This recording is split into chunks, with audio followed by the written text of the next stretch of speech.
Bon, bah écoutez, troisième et dernière intervention de cet après-midi. Donc après avoir évoqué la problématique du tourisme et donc le développement durable en lien du tourisme, ensuite un sujet hyper important qui est la formation, puisqu'il n'y a pas de mutation, il n'y a pas de changement, il n'y a pas d'évolution, il n'y a pas d'acculturation des gens sans la partie formation. Et puis, on a décidé de voir comment on pouvait faire la relance économique par le biais de l'innovation. Alors, c'est un vaste sujet, très vaste sujet, puisque innovation, on peut innover dans différents domaines. Vous avez la chance aujourd'hui, et puis on a la chance de vous avoir également, puisque je salue nos internautes qui sont nombreux à nous suivre sur la toile cet après-midi, qui suivent nos débats. Eh bien, vous êtes aujourd'hui sur le parc Atlantec, qui est le parc d'excellence de l'innovation. L'innovation pour changer, l'innovation pour avancer, l'innovation pour inventer de nouveaux métiers. Nous avons décidé sur ce parc de travailler sur différents domaines. Nous travaillons sur la partie du développement de la méthode du bâti. Donc comment construire mieux, différemment, ce qui implique, et on le voit très nettement, de faire évoluer les métiers du bâtiment, de telle manière à pouvoir être capable de travailler sur la résilience de ces bâtiments, sur leur durabilité, sur les modes de construction, et ce qui impose effectivement de faire évoluer les métiers des personnes qui agissent dans ces domaines. L'innovation, elle est au cœur de cette partie de l'innovation dans le bâtiment, et je peux vous dire qu'aujourd'hui, sur ce parc, nous allons construire 330 logements. Sur ces 330 logements, nous avons 9 constructeurs nationaux qui ont décidé de venir ici, relever le défi de l'environnement, en appliquant des méthodes toutes différentes, mais pour prouver qu'un résultat, objectif très fort sur l'environnement et sur l'énergie, nous n'avons pas une solution, mais de multiples solutions pour y arriver. C'est ça aussi qu'il faut accepter dans l'innovation, c'est d'avoir la capacité à mixer différentes solutions de telle manière à innover. Deuxième sujet sur lequel nous travaillons énormément, c'est l'énergie. L'énergie sous toutes ses formes. D'abord sur les formes de celles que je n'utilise pas, qui est déjà le plus important, parce que je rappelle quand même que l'énergie qui pollue le moins, c'est celle dont je n'ai pas besoin. Premier sujet. Mais ensuite, de toute façon, nous aurons besoin d'énergie. Eh bien, sur le parc, ici, nous avons décidé de créer une boucle énergétique qui va nous permettre de produire de l'énergie en local. Je regarde Enedis qui nous aide sur le domaine, puisque nous allons travailler sur l'autoconsommation collective, et des acteurs comme notre Enedis, etc., avec leurs nouvelles solutions techniques, nous permettent d'avoir des solutions qui nous permettent aujourd'hui d'aboutir à ce que j'appelle faire de nos consommateurs des autoconso-acteurs. C'est-à-dire je ne suis plus passif, mais je suis actif dans l'acte de consommer. Et à ce biais-là, eh bien, nous avons créé une société qui s'appelle aujourd'hui Atlantec Énergie, qui va pouvoir développer des offres de services sur l'énergie locale, restreinte à un quartier. Il est hors de question, mais pour nous, c'est d'expérimenter de nouveaux systèmes. Une fois que vous avez travaillé sur l'énergie, sur le bâti, eh bien, on va aborder des sujets comme l'agriculture urbaine. Nous allons bâtir ici des offres d'agriculture urbaine pour inculturer là aussi la population. Et le dernier point, à part l'eau, le dernier point, c'est, même si on fait un quartier ici, proche d'une métropole, etc., presque près de La Rochelle, eh bien, il faut de la mobilité. Les gens, même si on réduit, ils ont toujours besoin de mobilité. Eh bien, cette mobilité, on peut aussi innover dans ce domaine-là. Et c'est le sujet qu'on a choisi aujourd'hui de vous présenter pour justement illustrer cette partie de l'innovation comme relance économique. Et pour ce faire, je vais appeler, puisque là, on va essayer de le faire un peu moins table ronde, donc on le fait un peu plus stand-up. Donc je vais commencer par appeler Olivier Printout, qui est élu à la ville de La Rochelle et en charge de la mobilité, pour nous faire une petite introduction de la particularité de la mobilité sur le territoire. Vous avez un micro propre? Je vais garder le mien comme ça. Je vous passe la parole. Merci beaucoup, bonjour. Tout d'abord, je voudrais excuser Bertrand Héral qui aurait dû être avec moi et qui a connu quelques désagréments en fait, qui malheureusement ne peut pas être avec nous. Bertrand Héral qui est vice-président en charge de la mobilité et transport pour l'agglomération de La Rochelle. Et il est absolument évident sur ce sujet, plus que sur n'importe quel autre, que la ville de La Rochelle ne peut évoluer, ne peut développer, ne peut innover sans que ce soit avec les communes qui l'entourent, au travers du territoire, au travers de l'agglomération. Alors, Parler d'innovation et parler de mobilité, en fait, je ne vais pas résister en fait, à ne pas faire un trait d'humour et à ne pas parler d'Amish. On en parle, on en a beaucoup parlé ces derniers temps, et souvent, en fait, on peut penser qu'il faut toujours, pour être plus efficace, aller plus vite, aller plus loin. Nous, ce qu'on va essayer de faire à La Rochelle, véritablement, encore une fois avec l'agglomération et dans la ville, c'est d'aller au plus juste. Et se déplacer aujourd'hui, en fait, tout simplement, j'ai entendu tout à l'heure, la meilleure énergie, c'est celle qu'on ne consomme pas. En déplacement, c'est plus vrai que jamais. Je ne sais pas si vous avez déjà vu, entendu, lu les travaux d'un urbaniste qui s'appelle Carlos Moreno, qui a beaucoup travaillé au cours des dernières années sur le concept de la ville du quart d'heure. Moi, c'est quelque chose, c'est un sujet, en fait, je vous invite à lire ces travaux, c'est un sujet, en fait, et des travaux auxquels je suis très attaché, qui ne sont pas forcément faciles à mettre en œuvre sur n'importe quel territoire, mais on a la chance, sur notre territoire, à La Rochelle, qui n'est pas si étendu que cela, qui a une topographie qui s'y prête tout particulièrement, de pouvoir en fait retravailler les espaces. Donc, c'est-à-dire que pour parler de mobilité, on parle aussi des fonctions dans la ville, se nourrir, se cultiver, s'éduquer, etc. Et toujours de pouvoir faire tout cela à moins d'un quart d'heure de chez soi. Et il semblerait, selon les travaux de ce monsieur, et j'en suis bien convaincu, qu'en fait ce soit une des clés de l'épanouissement du plus grand nombre.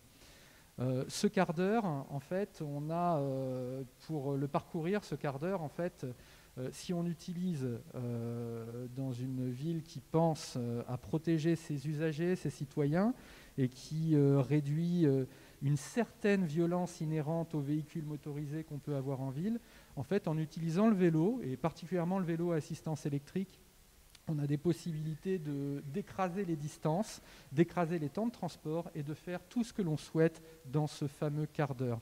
Ce fameux quart d'heure, il va bien au-delà des limites de La Rochelle. Il permet d'englober assurément les communes de la première couronne, donc Lagore, Étré, Périgny.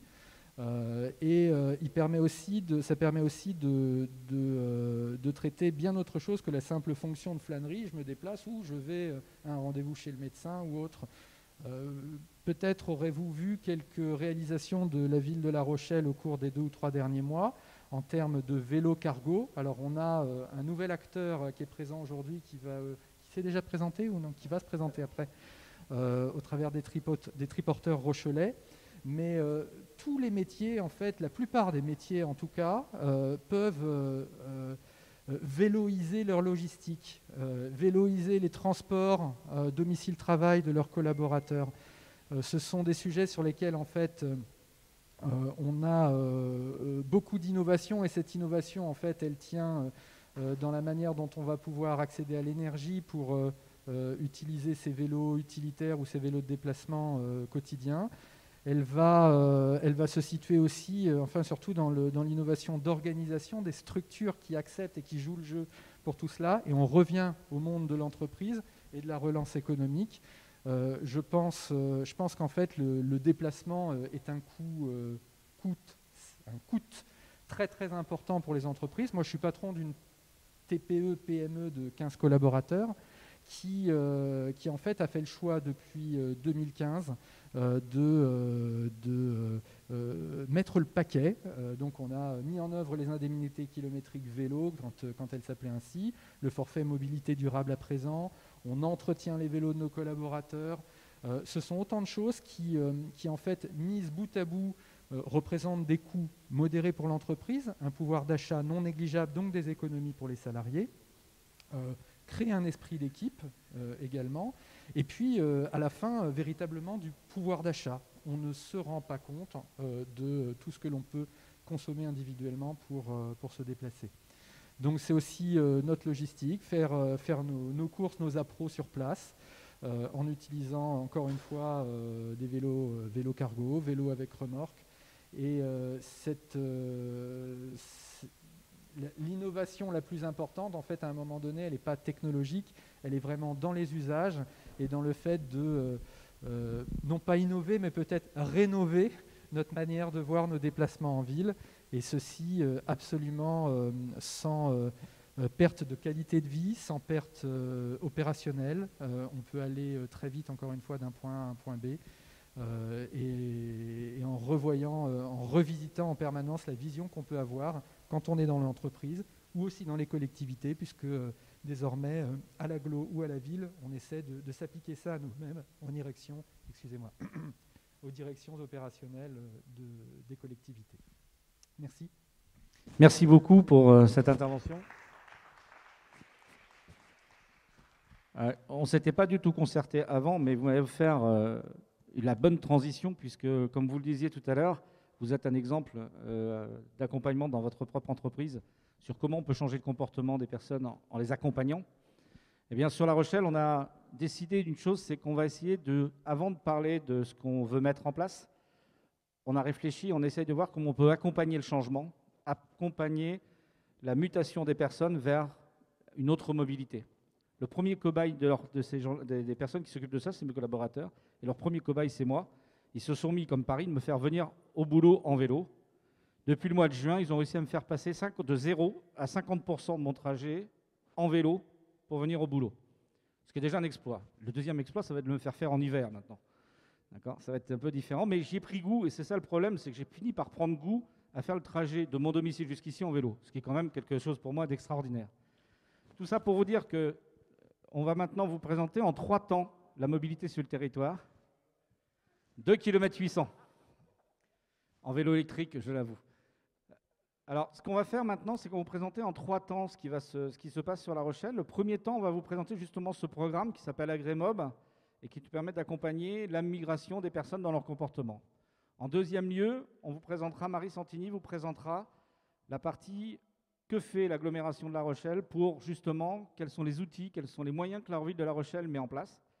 Et puis comme vous êtes dans une ville où on dit peut-être ce qu'on fait, mais surtout on fait ce qu'on dit, vous verrez que ce qu'on vous parle là, ça existe, puisqu'on viendra vous faire découvrir en fin d'après-midi un ensemble de propositions techniques qui sont présentées ici ce soir, et vous aurez la chance de pouvoir découvrir, y compris, ça va partir du vélo, mais ça finira par la Toyota Mirai, puisque nous avons un programme d'hydrogène sur La Rochelle, et la Toyota Mirai est le vaisseau amiral pour démontrer qu'on peut aussi amener dans une ville comme La Rochelle la mobilité hydrogène. Chloé Hugonnet va vous parler maintenant donc de cette partie programme AgréMob. Chloé, j'ai plaisir à savoir qu'elle fait partie de mon équipe au niveau d'Atlantec, et donc on va lui donner un micro propre. Merci. À toi, Chloé. Bonjour à tous. Donc moi, je vais vous parler du programme AgréMob. Non, c'est pas moi ça. C'est normal ? Ah, c'est bon.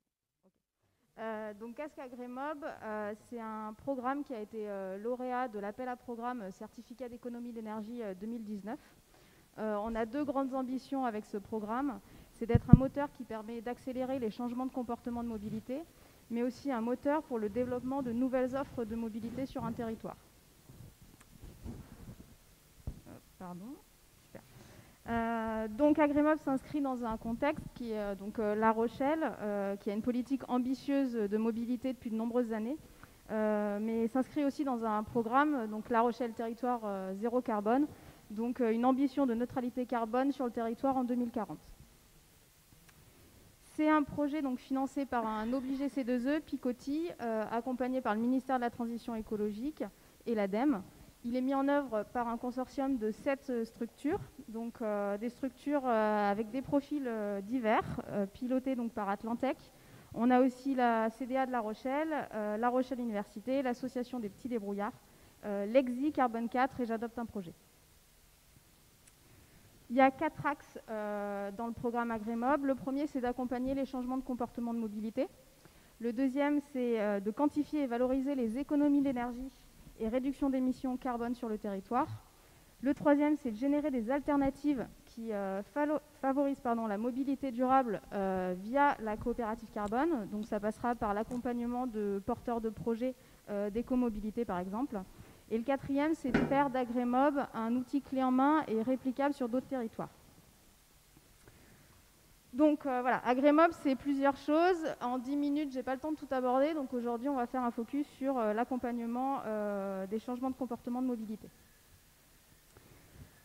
Le changement de comportement de mobilité, c'est challengeant parce que c'est changer nos habitudes. La manière dont on se déplace, c'est une habitude, elle est ancrée, elle est là depuis longtemps.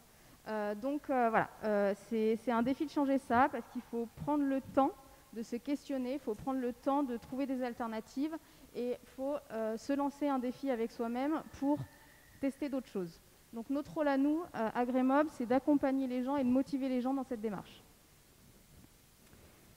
Un changement de comportement, ça se passe en 3 phases. Il y a une première phase de préparation au changement. Ensuite, il y a une phase où on actionne ce changement. Et la troisième phase, donc c'est un défi, c'est de pérenniser ce changement dans le temps. Aujourd'hui, ce processus, il a été théorisé en 6 étapes. Donc la pré-intention, on commence à se questionner, à s'informer. On a l'intention de changer, on se prépare, on met en place les choses qu'il faut pour passer à l'action. On passe à l'action. Ensuite, on maintient cette dynamique pour qu'elle devienne une nouvelle habitude. À chacune de ces étapes, on peut sortir de route. On peut rechuter, on peut revenir en arrière. Donc par exemple, juste avant de passer à l'action, il y a X raisons qui va faire qu'on ne va pas le faire. Et il y a quand même un gros défi, et on le voit avec Christophe, dans le maintien de la dynamique. On s'est mis au vélo quand il faisait beau, là c'est l'automne, il commence à faire un peu plus froid, il commence à pleuvoir. On peut rechuter, on peut retomber dans ces vieilles habitudes, et dans ces cas-là, il faut recommencer le processus. Le défi pour Greymob, c'est que chaque personne ait un niveau, un stade du changement de comportement différent. Donc il faut qu'on s'adapte à chacun des individus pour aller les pêcher là où ils sont, pour pouvoir les accompagner au mieux. Donc là, c'est juste pour info, on retient 10% de ce qu'on lit. Par contre, 90% de ce qu'on dit en étant impliqué. Donc le fait de formuler soi-même son changement de comportement en étant impliqué dans cette démarche va faire en sorte qu'on a plus de chances de le mettre en œuvre. Donc, accompagner le changement de comportement avec Greymob, comment on fait ? L'idée pour nous, c'est de faire questionner les citoyens sur leurs habitudes de mobilité et de prendre conscience des impacts qu'elles génèrent. C'est aussi comprendre les freins au changement de comportement et comment les transformer en levier d'action. C'est inciter au passage à l'acte, donc à passer à l'action, à changer ses habitudes. Pour qu'une habitude, elle change, il faut que ce changement il soit voulu par l'individu. Donc c'est vraiment comment rendre ce changement désirable pour faire en sorte que les gens actionnent des choses et changent leurs habitudes. Et enfin, le dernier défi, c'est bien de maintenir cette dynamique et dans l'idéal, c'est d'encourager la diffusion sociale pour faire en sorte qu'un changement génère d'autres changements derrière. Donc nos objectifs, c'est 400 événements ou actions, 20 000 personnes qui souhaitent ou décident de passer à l'acte et 80 000 personnes touchées au total par le programme, tout du moins conscientisées sur les questions de mobilité. Où est-ce qu'on en est aujourd'hui ? Donc le programme a démarré en janvier 2020. La première étape, ça a été de former les acteurs du consortium, donc de former les parties prenantes au changement de comportement et à la médiation en mobilité. On a vu, on a un consortium d'acteurs différents, donc il a fallu tous qu'on se forme à ces questions-là. Notre deuxième objectif, c'est de développer un outil de plan de concrétisation. Le plan de concrétisation, il a pour but de permettre aux individus de faire brièvement l'état des lieux de leur mobilité, d'identifier ce sur quoi ils pourraient bouger, ça peut être le mode de transport comme la fréquence de ses déplacements. Et derrière, c'est que l'individu puisse se poser la question où, quand, comment. Où est-ce que je vais changer, quand est-ce que je vais le faire, comment je vais le faire. Le fait de formuler et de répondre à ces 3 questions, il y a des recherches aujourd'hui qui prouvent qu'il y a beaucoup plus de chances qu'on mette en œuvre un changement suite à la réponse à ces questions. Donc l'idée pour nous, c'est quand on discute avec quelqu'un, c'est pas qu'il reparte avec brièvement des bribes de conversation qu'il va oublier dans 2 jours, c'est qu'il ait passé un contrat avec lui-même, qu'il se passe un défi et qu'il essaie, qu'il tente de nouvelles choses, de nouvelles alternatives pour potentiellement les pérenniser dans le temps. Donc aujourd'hui, on a mis en place des actions et des événements sur la communauté d'Agglo de La Rochelle. On en est à 9 465 personnes touchées. Ce n'est pas 9 465 personnes qui vont changer leur mobilité, mais qui ont déjà été conscientisées sur ces sujets-là. Donc là, c'est juste un exemple d'action en tout cas d'événement qu'on a pensé. Donc c'est un atelier cohésion d'équipe et mobilité d'Greymob. Donc ça, c'est un événement qui s'adresserait plus à un public employé, salarié. L'idée, c'est d'aller dans une entreprise, par exemple, et d'allouer 1h30 à 2 heures du temps à la question de la mobilité pour les employés. Donc c'est un événement qu'on a voulu penser un peu team building. Donc l'idée, c'est pas de se faire chier, hein, parlons clairement. C'est de rendre la mobilité un sujet attrayant et aussi sympathique. Et donc en fait, c'est de permettre aux individus de réfléchir à leur mobilité. Vraiment de prendre ce temps-là et de réfléchir collectivement à comment ils pourraient faire autrement. Donc ça s'inscrit clairement dans une démarche RSE, encore plus dans un plan de mobilité. Donc notre objectif là, c'est d'aller rencontrer les entreprises pour leur proposer de mettre en place ce genre d'atelier. Donc voilà, c'était un bref aperçu du programme, juste les chiffres clés. Donc Agremob, c'est 3 ans, janvier 2020, décembre 2022. 80 000 personnes touchées, comme je l'ai déjà dit, 7 structures engagées, une création d'activités avec la création de la coopérative carbone La Rochelle. Voilà. Merci Chloé pour cette présentation d'Agremob. Donc, le temps qu'on passe la présentation suivante, effectivement, Chloé vous a parlé de cette partie Agremob et l'accompagnement que l'on veut faire en direct au niveau des entreprises. Si vous êtes une entreprise, si vous êtes un président de chambre de commerce, si vous êtes une personne qui peut influencer certaines structures à adhérer à la dynamique, j'ai cité tout à l'heure Enedis, mais on peut venir chez toi présenter, faire cet atelier. Je regarde nos amis de Picoty qui sont présents aussi. On n'ira peut-être pas en Creuse, hein, mais on pourra venir à la Palisse vous présenter tout cela. On peut venir dans l'entreprise Autier. Je regarde les uns les autres que je peux connaître, d'accord, pour vous dire qu'effectivement, c'est à votre service, au service des entreprises rochelaises et du territoire, que l'on peut mettre en place cette dynamique pour essayer effectivement d'acculturer, d'emmener les personnes sur cette dynamique. Je vous parle devant Brigitte qui a travaillé pendant de longues années sur cette thématique-là et qui sait ô combien c'est compliqué de convaincre nos concitoyens à changer. Je suis le premier exemple, je vous le disais tout à l'heure, mais parce que l'on m'a demandé de meubler un peu pendant qu'on mette une clé USB, donc je fais mon boulot de meubler. Le temps, il me faut encore à peu près 1 minute a priori pour que je tienne.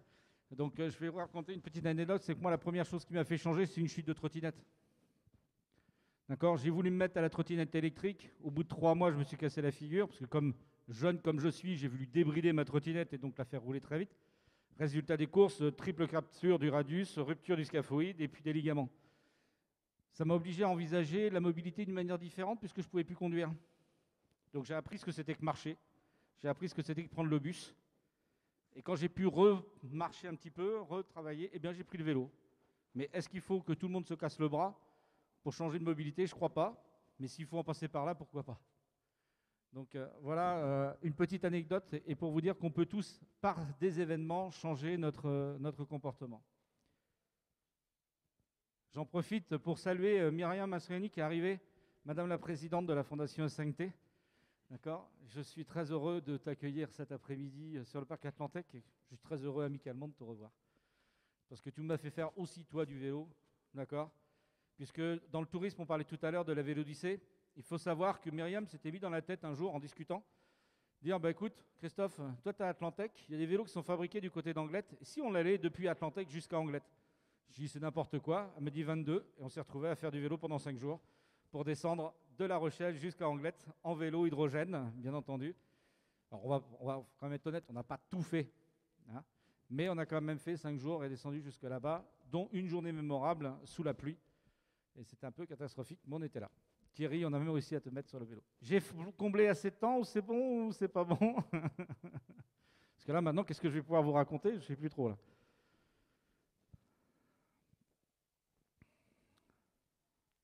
D'accord, ok. Donc Marie, qui va nous présenter, Marie Santini, qui est donc la directrice du service mobilité et transport de la comité d'agglomération de La Rochelle, la maman des vélos jaunes. Non, pas toi. Donc on va t'inviter à nous rejoindre, on va lui donner un micro. Alors sincèrement, c'est de ma faute, j'ai demandé à Marie d'ajouter quelques slides sur sa présentation, et ce qui fait que j'ai mis le bazar sur la présentation, c'est normal. Ouais, ok. Allez, Marie, c'est à toi.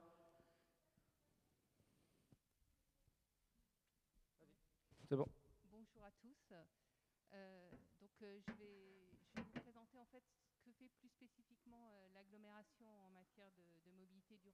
comment on essaie finalement de s'appuyer sur l'innovation pour avancer plus vite sur le sujet. Ça marche bien le micro là, c'est bon ? Je le colle comme ça, voilà. Pour commencer, peut-être un constat. Donc ça, c'est une slide qui est issue du projet La Rochelle Territoire Zéro Carbone, le bilan des émissions sur le territoire. Et sur notre territoire, l'estimation, c'est 27% d'émissions carbone liées à la mobilité. Et donc, pour atteindre la neutralité carbone en 2040, on a calculé qu'il fallait baisser de 75%, c'est énorme, hein, les émissions carbone en matière de mobilité. Donc vous voyez que la marche, elle est quand même très haute pour atteindre cet objectif. Mais c'est l'objectif qu'on a en plusieurs étapes et je vais vous montrer finalement quelle démarche on a adoptée pour travailler sur cet axe. Peut-être passer à la station. Donc, dans le cadre du projet La Rochelle Territoire Zéro Carbone, on a travaillé sur une stratégie globale. Déjà, les émissions de carbone sur les territoires, c'est à peu près moitié-moitié des émissions liées à la mobilité des personnes, d'une part, et la mobilité des marchandises. Donc, on travaille à la fois sur l'axe fret et l'axe passager, la mobilité des personnes. Et à chaque fois, avec 3 grandes directions, finalement. Olivier Prantou parlait tout à l'heure de la ville du quart d'heure, mais effectivement, la réduction des déplacements carbonés, hein, bien sûr, c'est important. On le voit aujourd'hui avec le développement du télétravail. Déjà, c'est un premier axe. Avec tout le travail sur la planification urbaine, la CDA a adopté un plan local d'urbanisme intercommunal qui vise aussi à faciliter finalement des activités plus proches de l'habitat, des fonctions urbaines finalement plus proches. Donc ça, c'est un axe très important qui vaut aussi pour les marchandises. Il y a tout l'axe sur les motorisations. Je crois que vous avez eu ce matin une présentation de l'agrégateur carbone. Pour ceux qui étaient là, hein, j'avais compris que c'est là. L'agrégateur carbone, il va nous aider à accélérer notamment cette transition, hein, quand il y aura des investissements sur d'autres mobilités, des alternatives en termes de motorisation. Elles pourront être financées finalement par l'agrégateur carbone. C'est une solution. En matière de motorisation propre, la CDA, et sous l'impulsion de Brigitte Devaux, qui est aujourd'hui dans cette salle, s'est engagée il y a 4 ans maintenant sur une stratégie de transformation totale de sa flotte de bus dans l'objectif d'une motorisation 100% propre, progressivement évidemment, sur tout le territoire. Un des gros axes sur lequel on travaille aussi, c'est évidemment d'autres usages. Alors, ça fait la transition avec ce dont Chloé parlait, le changement de comportement. Mais ce changement de comportement, il nécessite aussi qu'on ait développé le contexte favorable à ces autres usages. Donc, à la fois les aménagements nécessaires. On parle d'aménagement cyclable aujourd'hui, beaucoup. Hein, on a un grand programme de développement des aménagements cyclables. Et également des services qui incitent à essayer d'autres usages, j'y reviendrai, et notamment d'autres services de mobilité, des services alternatifs à la voiture et automobile solo. Tout ça, c'est sous-tendu par des axes transverses, déjà d'impliquer le citoyen, j'y reviendrai, mais on ne peut pas juste décider tout seul. On a besoin des retours et de l'implication citoyenne pour pouvoir avancer. On a aussi dans une des actions, La Rochelle Territoire Zéro Carbone, tout un système de récompense. Ça va aussi avec accompagner le changement de comportement, mais parce que l'idée, c'est plutôt de récompenser les usages les plus vertueux plutôt que de punir quand c'est carboné, pour le dire autrement. Et puis, il y a tout un système, alors là, c'est marqué système unifié orchestré, mais derrière, l'idée, c'est d'avoir des outils, notamment des outils numériques. On parle du Mass Mobility as a Service, pour avoir de façon simple finalement accès à toutes les mobilités qui existent, à la fois en termes d'information et de paiement. Peut-être pour zoomer plus spécifiquement sur quelques actions, si on peut passer à la slide. Ah oui, alors déjà, oui, ça c'est très important, j'ai oublié. Cette stratégie, elle s'adresse à tous. Déjà, ce n'est pas que la communauté d'agglomération, évidemment. C'est une démarche qui est menée en lien étroit avec les partenaires du projet La Rochelle Territoire Zéro Carbone d'une part. Donc on a Atlantec, vous avez eu une présentation tout de suite, la ville de La Rochelle, le Grand Port, l'université. mais aussi avec les entreprises, les administrations du territoire et avec les citoyens. Et ce n'est pas que la communauté d'agglomération, c'est que tous les acteurs se mobilisent dans le même sens. Et donc, si on continue sur la présentation, oui. Juste ça pour rappeler, donc l'agglomération travaille depuis longtemps, hein, Christophe l'a rappelé, il y avait eu en 1976 les vélos jaunes, il y a eu tout un tas d'actions. Donc on a aujourd'hui une carte qui existe, hein, c'est la carte Yellow, qui permet d'avoir accès à une multitude de services, mais qui ont des usages qui répondent à des besoins qui sont différents, à la fois en termes de distance, à la fois en termes est-ce qu'on est chargé ou on ne l'est pas.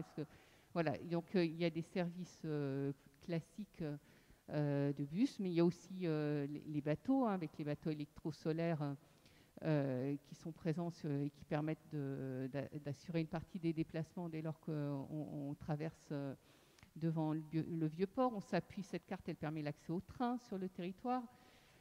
Il y a des services pour les personnes à mobilité réduite. Il y a des services d'autopartage qui existent en véhicule électrique. On vous les présentera concrètement tout à l'heure, hein, qui ont été développés. Il y a des parkings relais. Et il y a une multitude de services vélos qui sont complémentaires et qui connaissent aujourd'hui un succès, mais plus que grandissant. Hein. C'est pour vous dire, en quelques mois, là, on a doublé l'usage des services vélos sur le territoire. Alors, c'est lié probablement à la crise du Covid, mais pas que. Enfin, ça correspond à des vrais besoins.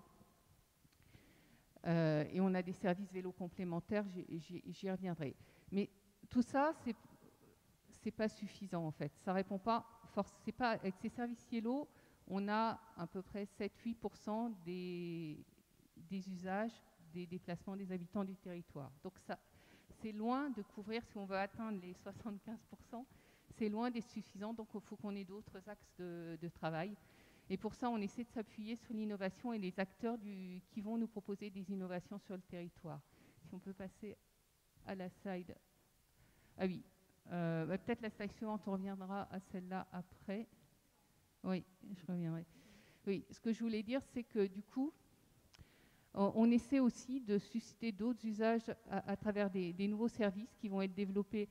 Alors, soit via des appels à projets. Donc là, il y a un projet qui vient d'être lancé récemment par la Technopole, hein, qui est une structure qui émane de l'agglomération, qui accompagne les entreprises innovantes dans leur structuration, dans leur développement, et qui a tout un axe mobilité dans l'appel à projet qu'elle vient de lancer, pour encourager sur des sites pilotes, finalement, des circuits logistiques décarbonés, plus rationnels.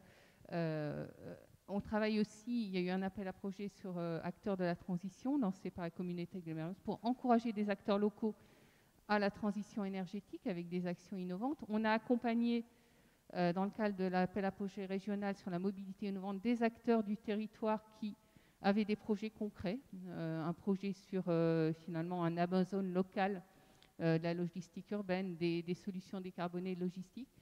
Donc on est vraiment dans susciter et accompagner des acteurs locaux dans des actions de transition énergétique en matière de mobilité, comme on a pu le faire aussi, enfin, là, oui, pour vous donner un exemple aussi, vous avez l'image du bus électrosolaire qui a été équipé d'hydrogène, d'une motorisation hydrogène pendant 1 an. C'était aussi une façon d'accompagner, de tester sur notre territoire comment l'hydrogène pouvait être une solution de prolongation de l'autonomie sur un bateau en milieu salin.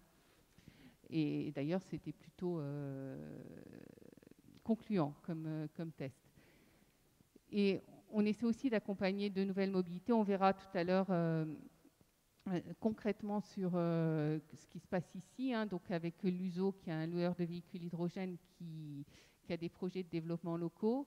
Gazeltech qui propose finalement de monter une structure, une voiture localement, électrique bien sûr, mais qui serait financée par aussi du covoiturage et de l'autopartage. Donc ça permet d'accompagner ces acteurs et de susciter en fait l'innovation sur le territoire. Peut-être pour revenir à la slide d'avant, du coup j'étais partie. Une autre action peut-être pour accompagner, peut-être plus spécifiquement pour expliquer. Donc Accompagner dans les changements de pratique, l'infrastructure, les aménagements. On a un schéma cyclable sur le territoire. Donc on a commencé à le déployer. L'objectif, c'est de quasiment doubler le linéaire d'aménagement cyclable sécurisé, pas seulement dans la ville-centre de La Rochelle, surtout dans les communes qui vont être à 10, 15, 20 km, parce que c'est là finalement aussi où on a le plus de besoins de changement, où les pratiques de la voiture sont quand même plus ancrées, où c'est plus compliqué parce qu'on a moins d'alternatives, où les déplacements vont être un peu plus longs. Donc on a cet aménagement. Et puis parallèlement, on a des services vélos qui sont diversifiés. On a déjà un libre service vélo, on y a introduit le vélo électrique, on pourra aller, si vous voulez, voir la station. On a doublé le nombre de stations récemment sur le territoire, maintenant il y en a plus de 100. On a étendu aussi, on pourra aller dans des communes plus éloignées. Ça, c'est la première étape, on peut essayer une fois. Puis finalement, on n'a pas forcément une station en bas de chez soi. Et donc, on a mis en place, et on verra les vélos qui sont là, un service de location longue durée. C'est quoi? C'est l'idée d'avoir un vélo qu'on peut ramener chez soi, qu'on peut essayer pendant 1 mois, 2 mois, 3 mois, un vélo électrique ou pas, un vélo classique, mais ça marche surtout pour le vélo électrique, pour voir si vraiment, de façon plus durable, sur une semaine, sur 1 mois, ça peut répondre à mes besoins de déplacement, ça peut être une solution. Mais on ne pouvait pas mettre à disposition ce service pendant des années, et donc l'étape d'après, c'est la prime à l'achat. Si finalement je suis convaincue, l'AGLO a mis en place une prime à l'achat du vélo électrique qui est accessible sous conditions de ressources aujourd'hui. Et tout ça, c'est complémentaire finalement de la démarche que vous a présentée Chloé sur le changement de comportement. Là, on met des outils qui permettent d'avoir les opportunités d'essayer de revenir. Voilà. C'était déjà... Et la dernière slide. Oui, peut-être un exemple aussi sur la logistique urbaine pour vous montrer comment on a travaillé. Donc, l'objectif, c'est de travailler sur des motorisations plus propres, notamment. Hein. Et donc, il y a une réflexion sur une zone à faible émission. Hein. La loi nous a donné maintenant les outils pour le faire. En attendant, il y a une large démarche de concertation qui est initiée il y a 3-4 ans avec les acteurs locaux de la logistique urbaine pour déjà recueillir leurs besoins, voir comment ils envisagent leur motorisation, comment ils envisageaient leur développement et quelles seraient les conditions pour accompagner et favoriser une transition vers une motorisation plus propre. Les acteurs, ils nous ont dit finalement qu'ils étaient prêts à changer de motorisation, ils s'y préparaient, mais ils avaient besoin d'avoir une feuille de route assez claire, de savoir quels allaient être les changements sur le territoire.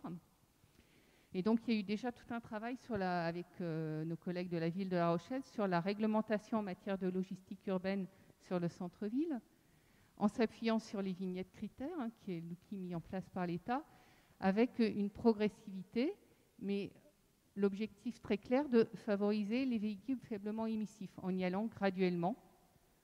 Donc la première étape, elle donne un petit plus finalement aux vignettes critères 0 ou 1 sur certains créneaux, mais l'idée c'est d'être de plus en plus incitatif pour les véhicules faiblement émissifs.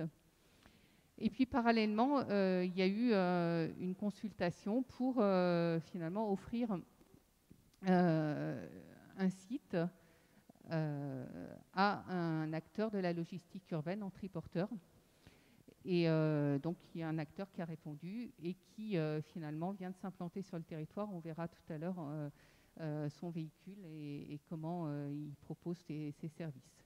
Donc, toute cette réflexion, voilà, elle a permis finalement, et cette démarche, de favoriser l'installation d'un acteur comme les triporteurs Rochelet, là, qui sont aujourd'hui présents sur le territoire.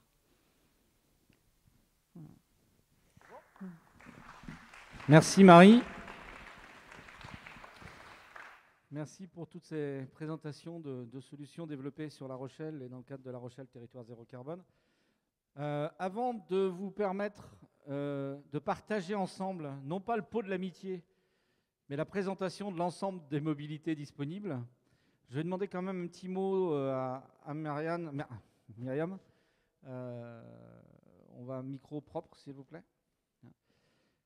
Donc effectivement, en attendant que Myriam reprenne le micro, donc, on aura le plaisir de vous démontrer juste après donc, la présentation de véhicules qui nous ont été mis à disposition aujourd'hui Donc vous avez la ville de La Rochelle qui vous présente ses vélos en location longue durée, les vélos jaunes qui sont derrière vous. Vous avez un triporteur aujourd'hui électrique, le triporteur noir de chez VUF, mais demain hydrogène, puisqu'il fait partie du programme Louzo dont on vous a parlé tout à l'heure, de mobilité hydrogène sur le territoire de La Rochelle. Vous avez VéloUp également qui vous présente ces petits vélos cargo que je découvre en même temps et je suis épaté par la qualité de fabrication de ces vélos Rochelais. Et puis vous aurez à l'extérieur la découverte également des triporteurs Rochelais donc qui vous permettent d'avoir une logistique dite palette, c'est-à-dire jusqu'à 350 kg de transport utile, mais fait en triporteur. 2 véhicules électriques qui concernent l'offre de véhicules électriques de La Rochelle, soit en véhicule courte durée, courte distance ou longue distance, soit qu'ils ont le toit noir ou le toit jaune. Je rappelle quand même que vous êtes dans une zone où les jaunes et noirs, pour nous, c'est très important. C'est pour ça que nous sommes un vrai pack aujourd'hui sur La Rochelle pour développer ces outils-là. Et puis, vous aurez également l'Amirail hydrogène, qui est pour la première fois présenté en Charente-Maritime et qui est le pendant du triporteur que je vous présentais tout à l'heure, hydrogène, qui est le dernier véhicule qui est porté par Louzo. À côté de cela, il y a dans cette offre Louzo également des véhicules qu'on n'a pas pu avoir aujourd'hui, mais qui sont des véhicules utilitaires. Donc voilà, juste après l'élocution de Myriam, je vous encouragerai à venir découvrir, à partager avec nous, encore une fois, non pas ce pot de l'amitié, mais cette mobilité de l'amitié. Merci, merci Christophe. Merci pour cet accueil. Bonsoir à vous tous. Écoutez, je suis vraiment, cette année, certainement plus que jamais, vraiment très contente qu'on puisse se retrouver parce que vous avez bien compris que pour des événements, des rencontres comme celles que nous faisons depuis presque 10 ans, puisque l'an prochain nous fêterons nos 10 ans, eh bien, il y avait des grandes hésitations et puis on s'est dit non, on ne va pas baisser les bras. On a encore beaucoup trop à faire, donc on fera comme on pourra. Et nous voilà là, avec nos distances, nos masques, et un événement Figital, donc, qui est suivi par plusieurs dizaines ou centaines d'internautes, puisque, évidemment, les annonces ont été largement relayées. Et je les salue, parce que finalement, on s'aperçoit, je ne vais pas dire qu'à toute crise, malheur est bon, pas du tout, mais on s'aperçoit que si la crise que nous traversons avait eu lieu il y a 15 ans, 20 ans, eh bien, on ne serait pas capable d'avoir à disposition, on n'aurait pas eu à disposition tous les moyens technologiques que nous avons aujourd'hui. Ce n'est pas une façon de nous consoler, mais c'est une façon de nous encourager. Et d'ailleurs, lorsque nous avons réfléchi au titre que nous voulions pour cette année, Nouveau souffle, nouveaux horizons pour la construction d'un monde post-carbone. Il y a plein de raisons, bien sûr, j'y reviendrai demain. Mais on s'est dit, comment diable parler de nouveau souffle sous nos masques? Et on s'est dit que justement, c'est dans ces moments-là qu'on en avait encore plus besoin. Et donc, moi, ce que je voulais vous dire, c'est que, vous voyez, on se retrouve dans un immense hangar qu'on a visité il y a bien longtemps, où on s'est réorganisé autrement, mais c'est sur le terrain. Et finalement, je suis très fière et très heureuse de constater que le pari que nous avions fait à l'époque de mettre cette dimension des territoires en avant est un pari qui est en train de réussir ici à La Rochelle, parce que vous savez que vous avez quand même une ambition qui va au-delà de celle annoncée par l'Union européenne dans le Green Deal, qui se veut carbone neutre à 2050. Donc ici, c'est les 10 ans d'avance pris année après année en travaillant comme nous le faisons avec ces rencontres où on se rend compte que finalement, 1 + 1 + 1 + 1, une petite initiative, un petit changement d'habitude, et bien, au bout du compte, c'est des grands changements, des grandes transformations. Et finalement, je salue dans ce territoire qui a toujours été historiquement en pointe dans l'écologie, puisque c'est comme ça qu'on appelait les choses il y a 30 ans, 25, 30 ans, ce territoire si particulier parce qu'il est côtier, et on sait que les côtes sont les premières affectées par le changement climatique, ce territoire avec des îles très proches, ce territoire qui est loin de Paris mais auquel on arrive, eh bien, évidemment, aujourd'hui se retrouve plus seulement grâce à son histoire, mais grâce à ses initiatives et à ce qui a été présenté aujourd'hui, en pointe d'une réflexion. On a même commandé une tempête pour nous donner plus d'air, pour nous projeter vers le monde post-carbone.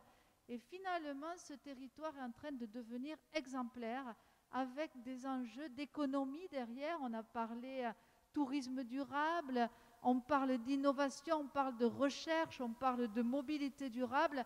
Sur un malentendu, on se retrouve sur des vélos, dans la Vélodyssée, sur des vélos hydrogène. Et puis, vous voyez, un an plus tard, le malentendu s'est transformé en triporteur, en vélo. Mais rappelons-le quand même, parce qu'on nous regarde partout en France, les Yellow, les Vélib parisiens sont nés ici, tout comme d'ailleurs les voitures dont vous avez parlé, les Luso que j'ai vues tout à l'heure, ou les voitures électriques qui sont à disposition des personnes qui ont la chance de vivre dans ce magnifique endroit. Et donc, pourquoi je dis tout ça?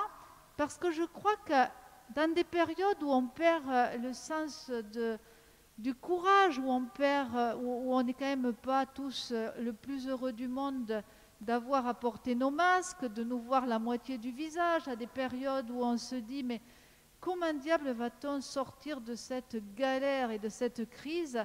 Eh bien, je crois que la capacité à mobiliser les énergies, la capacité à pouvoir se dire que malgré ça, on peut aller se projeter dans des niveaux d'ambition qui ne paraissent pas possibles ou qui ne paraissent pas réalisables, eh bien, finalement, c'est un cadeau qu'on se fait à nous, qu'on fait à la société, qu'on fait à la planète.